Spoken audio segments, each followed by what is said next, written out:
सृजन को पसंद करने के लिए, हमारा हौसला बढ़ाने के लिए आपका धन्यवाद। सृजन से जुड़े रहने के लिए इसे लाइक करें, शेयर करें, सब्सक्राइब करें और बेल आइकन को अवश्य ही प्रेस करें ताकि आप सबसे पहले जान सके सृजन के नए सृजन को। हाय, नमस्ते, कैसे हैं आप सभी।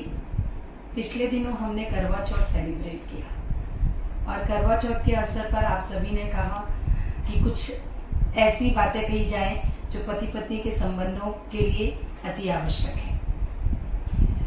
तो जब मेरे पास कई सारे प्रश्न आए, मैंने इन प्रश्नों को ध्यान से पढ़ा तो मुझे लगा कि हमें सबसे पहले ये जानना है कि जो संबंध एक ऐसा संबंध है, पति पत्नी का एक ऐसा संबंध है जो कहीं पर भी ब्लड के या रक्त संबंधों से नहीं जुड़ा हुआ है। हमारे सारे बाकी सभी संबंध, चाहे वो माता पिता का संबंध हो, भाई बहन का संबंध हो या देवरानी जेठानी का संबंध हो, कोई भी संबंध हो या भाई बहन का संबंध हो, सभी संबंध कहीं ना कहीं खून के रिश्तों से जुड़े हैं। अगर हमारे ससुराल पक्ष के रिश्ते हैं तो उनके भीतर हमारी आने वाली जनरेशन्स की खून का संबंध है और हमारे खुद के मायके के संबंध है तो उनमें भी रक्त संबंध है। लेकिन एक पति पत्नी का ही संबंध ऐसा है जिसमें कहीं पर भी रक्त का कोई संबंध नहीं है, लेकिन फिर भी ये संबंध सबसे ज्यादा महत्वपूर्ण है, सबसे ज्यादा आवश्यक है, क्योंकि यही एक संबंध है जो संपूर्ण सृष्टि का आधार है। जस्ट एक बार सोचने की कोशिश कीजिए, अगर ये संबंध नहीं होता तो क्या आज समाज की जो संरचना है, समाज की जो व्यवस्था है, वो व्यवस्था होती नहीं होती। और इस संबंध को सबसे ज्यादा मजबूती प्रदान करता है विश्वास। अगर इस संबंध में विश्वास है तो प्यार, परवाह, आदर सभी चीजें अपने आप ही आ जाती हैं। लेकिन विश्वास एक ऐसी तत्व है जो इस रिश्ते में होना अति आवश्यक है। तो पति और पत्नी दोनों को ही अपने अपने जीवन साथी पर यह विश्वास रखना चाहिए कि अगर हम दोनों ने एक दूसरे को चुना है, यानी मेरे पति ने अगर मुझे चुना है या पति को ये सोचना चाहिए मेरी पत्नी ने मुझे चुना है, तो कुछ विश्वास होगा, कुछ खास होगा मेरे भीतर, कहीं प्यार होगा, कहीं कद्र होगी जिसके कारण उसने मुझे चुना है। और आजीवन इसे मुझे बनाए रखना है कि जो उसने मेरे भीतर विश्वास दिखा है उस विश्वास को मुझे आजीवन बनाए रखना है। आज का जैसा समय हो गया है, आज हस्बैंड वाइफ दोनों अलग अलग जगह पर काम करते हैं, बहुत सारे लोगों से मिलते हैं, बहुत सारे विपरीत सेक्स के लोगों से मिलते हैं, तो कहीं ना कहीं इन्फेचुएशन हो सकता है। लेकिन इन्फेचुएशन अपनी जगह है, लेकिन इनफिडेलिटी उस रिश्ते में कभी नहीं होनी चाहिए। ये सिर्फ इसके लिए नहीं होनी चाहिए क्योंकि आपको अपनी पत्नी का विश्वास या पति का विश्वास बनाए रखना है। ये इसके लिए भी नहीं होनी चाहिए कि अगर एक बार हस्बैंड वाइफ के बीच रिश्तों के बीच में इनफिडेलिटी आती है तो वो आपके पूरे परिवार को प्रभावित करती है। आपके पूरे परिवार को ही नहीं, कई पीढ़ियों को प्रभावित करती है। अक्सर सुनने में आता है कि जिन रिश्तों में इनफिडेलिटी होती है, जहाँ पर ऐसे कपल्स इनफिडेलिटी के साथ जी रहे होते हैं, उनके बच्चे भी अपने टूटे हृदय के साथ जी रहे होते हैं। उनका रिश्तों पे से विश्वास हट जाता है और ऐसे बच्चे कई बार इस तरह के संबंध जीना ही नहीं चाहते।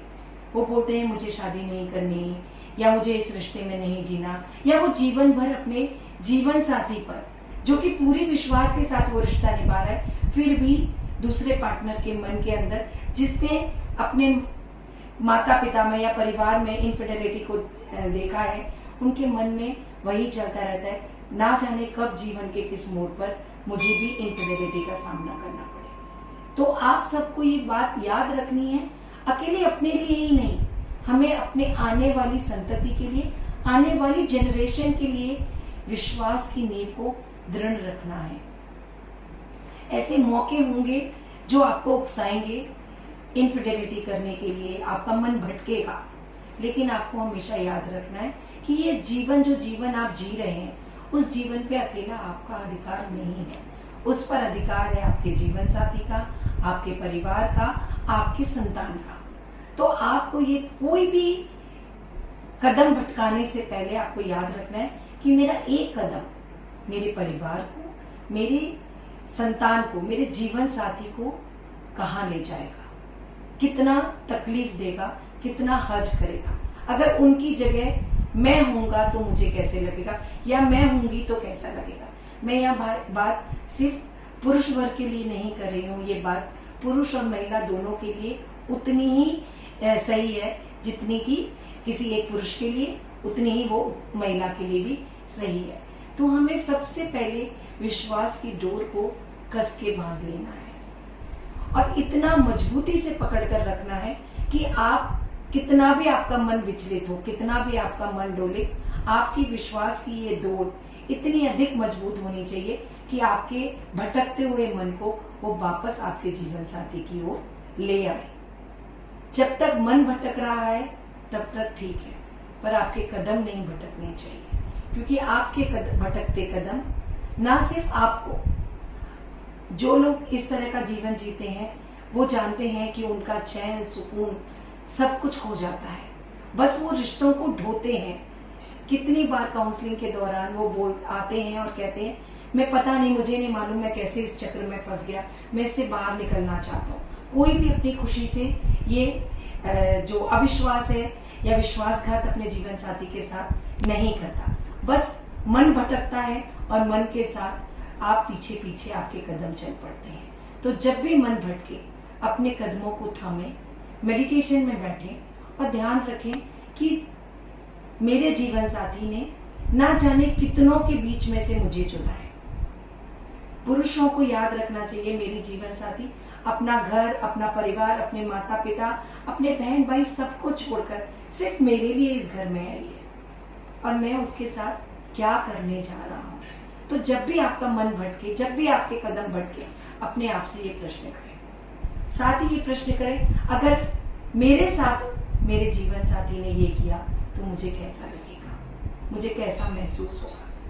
ये सोचें, अगर मेरे बच्चे आकर मुझसे पूछें माँ या पापा आपने ये इनफिडेलिटी क्यों की, क्यों किया आपने ये सब, तो क्या आप उसका जवाब दे सकेंगे?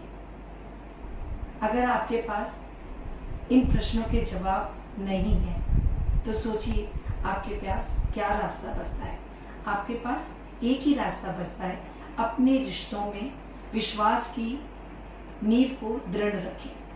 अगर आप विश्वास रखेंगे तो प्यार भी हो जाएगा, आदर भी हो जाएगा, सम्मान भी हो जाएगा, परवाह भी आ जाएगी। कई लोग बोलते हैं मेरी शादी मेरी मर्जी से नहीं हुई, माता पिता ने जबरदस्ती करा दी। मैं उन लोगों के साथ ये पूछती हूँ कि जबरदस्ती, ऐसी कैसी जबरदस्ती? अगर माता पिता के जबरदस्ती करने पर आपने विवाह कर लिया तो माता पिता की जबरदस्ती पर आप उसको निभाइए भी। इनफिडेलिटी करके आप किस बात से, किससे बदला ले रहे हैं? आप एक और गलती कर रहे हैं। पहले आपने गलती की कि अपनी पसंद माता पिता को नहीं बताई, और अब आप दूसरी गलती कर रहे हैं कि जो जन्मांतर का रिश्ता है, जो इतना पवित्र, इतना शुद्ध रिश्ता है, उस पवित्र और शुद्ध रिश्ते में आप क्या कर रहे हैं? सिर्फ एक सोच की जरूरत है। कोई बोलता है कि मुझे मेरे जीवन साथी के लुक्स पसंद नहीं है, या ये हाइट पसंद नहीं है, या उनका जॉब पसंद नहीं, तो ये सारी चीजें आपको विवाह के संबंध में बंधने से पहले क्लियर करनी है, सोचनी है और उस पर अपना क्लियर व्यू देना है। किसी के भी दबाव में आकर, किसी के भी प्रेशर में आकर जीवन साथी का रिश्ता ना बांधे। आप किस बात, आप ये बोलते हैं दबाव था, प्रेशर था, माँ बाप का डर था, लेकिन अब जो गलत काम कर रहे हैं उसमें प्रेशर नहीं है, उसमें दबाव नहीं है, उसमें माँ बाप का भय नहीं है। तो प्लीज आप सभी से मेरा ये रिक्वेस्ट कि इस इतने खूबसूरत रिश्ते को इतना ही खूबसूरत रहने दें और हमेशा याद रखें, गुनगुनाएं अपने जीवन साथी के साथ, हम तुम चोरी से बंधे एक डोरी से, जइयो का ए हुजूर। एक बार गुनगुना के तो देखिए जिंदगी कितनी खुशनुमा हो जाती है। और जो आपका मन भटक रहा है या जो आपके कदम भटक रहे हैं, वो भटकते हुए कदम वापस आपको आपके जीवन साथी की ओर ले आते हैं। Thank you. फिर मिलेंगे अगले हफ्ते एक नई बातचीत के साथ। नारायण नारायण। संध्या गुप्ता की पुस्तकें मंगवाने के लिए 9619766212 पर केवल व्हाट्सएप करें।